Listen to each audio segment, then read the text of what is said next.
उद्धव ठाकरे कह रहे हैं कि अगर वही असली शिवसेना है तो हमें डिस्क्वालीफाई क्यों नहीं कर देते, चुनौती दे रहे हैं। संजय राउत कह रहे हैं हम कोर्ट का रुख करेंगे।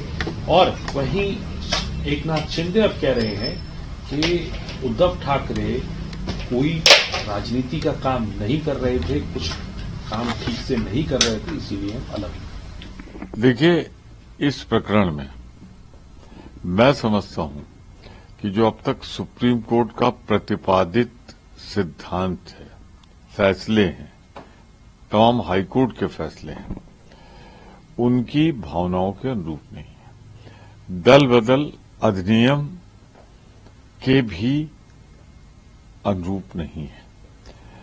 ये प्रतिपादित सिद्धांत है कि जब कोई दल, राष्ट्रीय दल, प्रादेशिक दल, कोई भी राजनीतिक दल हो, जब उसमें विभाजन हो तो राजनीतिक दल में और विधानमंडल दल या संसदीय दल में तभी विभाजन होना चाहिए।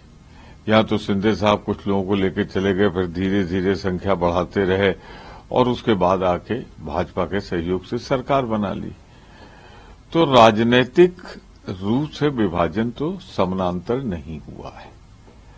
तो मैं समझता हूं निर्णय त्रुटिपूर्ण है स्पीकर का, और पुराने अपने निर्णयों को देखते हुए, सुप्रीम कोर्ट और हाई कोर्ट के निर्णयों को देखते हुए इसे निरस्त किया जाएगा इस फैसले। सर, राजनीतिक तौर पे क्या असर देखते हैं आप इसका, महाराष्ट्र की राजनीति पे किस तरीके का असर पड़ेगा? क्योंकि उद्धव ठाकरे सीधे तौर पे चुनौती दे रहे हैं, कह रहे हैं कि अगर वही असली शिवसेना हमें डिस्क्वालीफाई कर दीजिए, हम लड़ेंगे जनता की। देखिए, उदय ठाकरे साहब को जो विधिक राय मिल रही होगी, लीगल एडवाइस मिल रही होगी, या मुख्यमंत्री रहे जो वो सोच रहे होंगे उचित वो बोल रहे होंगे, मेरे दृष्टिकोण से स्पीकर का फैसला विधि सम्मत नहीं है। सर, इसके अलावा उमर अब्दुल्ला कह रहे हैं कि इंडिया अलायंस में जो सीटों का बंटवारे को लेकर डिस्कशन चल रहा है, वो जल्दी ही अपने निर्णय पर पहुंचना चाहिए। कई राज्य ऐसे हैं, पंजाब है, पश्चिम बंगाल है, महाराष्ट्र है, जहां पर सीधे तौर पर टक्कर दी जा सकती है, लेकिन समय से ये काम हो जाना चाहिए। हाँ, उसमें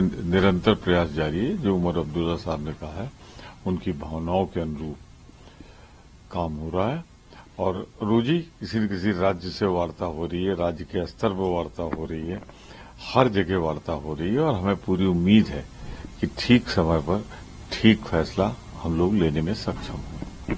एक और आखिरी सवाल आपसे पूछना चाहूंगा, वो है फारूक अब्दुल्ला को ईडी ने सम्मन किया है एक एक मामले के अंदर, किस तरीके से देखिए, फारूक अब्दुल्ला साहब का बड़ा कद, केंद्र में मंत्री भी रह चुके हैं, आज वो इंडिया घटक के मिलजुल कर लड़े, इसके सबसे मुखर आवाज है।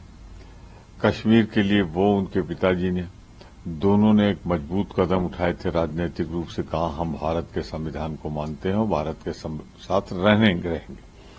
तो उनको सजा तो मिलनी थी। मैं समझता हूं राजनीतिक दोष के कारण हो रहा है, राजनीतिक प्रतिशोध के कारण।